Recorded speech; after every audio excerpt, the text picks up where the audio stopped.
कुरुक्षेत्र में जो भी विकास के कार्य चाहे अधूरे थे या कोई पेंडिंग थे, ऐसे सब कामों को गति से करने का काम तेज गति से होगा, ताकि यहाँ के लोगों को किसी समस्या का सामना न करना पड़े, उसका समाधान करने का काम हमारी सरकार करेगी। खड़गे साहब कांग्रेस के वरिष्ठ नेता हैं और कांग्रेस को देश के लोगों ने नकार दिया है।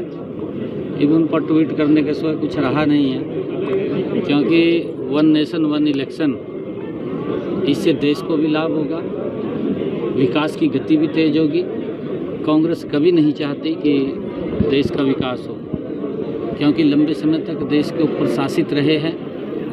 जिस गति से 2014 से लेकर के नरेंद्र मोदी जी नॉन स्टॉप इस देश को विकास की नई ऊंचाइयों के ऊपर ले जाने का काम कर रहे हैं, कांग्रेस ने आज तक इस प्रकार से इस देश को आगे ले जाने का काम नहीं किया। उन्होंने बड़ी धीमी गति से इसको आगे बढ़ाने का काम किया है, परंतु मोदी जी तीव्र गति से इस देश को आगे बढ़ाने का गति से काम कर रहे हैं। आज वो महसूस भी हर लोग कर रहा है, आज देश भी देख रहा है कि गति से हर क्षेत्र के अंदर देश आगे बढ़ रहा है।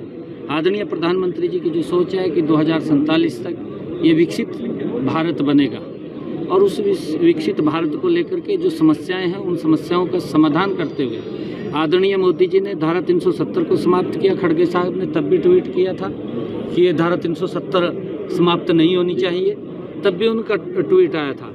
आज अगर देखें जम्मू कश्मीर भारत के अन्य हिस्सों की अपेक्षा वहाँ पर विकास की गति भी वहाँ पर तेज हो रही है, और लोग उस विकास को चाहते हैं जो लंबे समय से उस विकास से वो मजबूत थे, उनके पास विकास नहीं था, परंतु अब गति से वहाँ विकास हो रहा है। और चाहे जो बोडो की समस्या थी लंबे समय से, तब भी कांग्रेस ने उस समस्या का समाधान हुआ, तब भी उन्होंने ट्वीट किया था।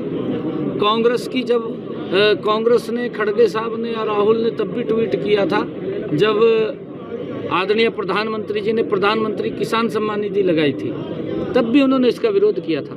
इनके डीएनए के अंदर विरोध करना, ये तो हर बात का विरोध करते हैं, परंतु मोदी जी नॉन स्टॉप इस भारत को आगे बढ़ाने का काम कर। देखिए, क्योंकि कांग्रेस बुरी तरह से फेडअप हो चुकी है और कांग्रेस को लगने लगा कि 2029 में भी हमारा नंबर नहीं है।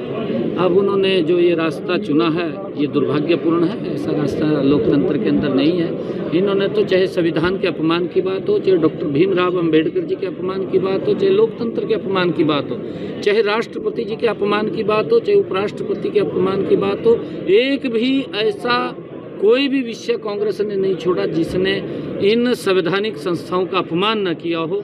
कांग्रेस ये चाहती है कि हम ही सब कुछ हैं। राहुल तो आज भी इस दुनिया के अंदर है कि मैं ही प्रधानमंत्री हूँ, अब वो 2029 का भी नहीं है।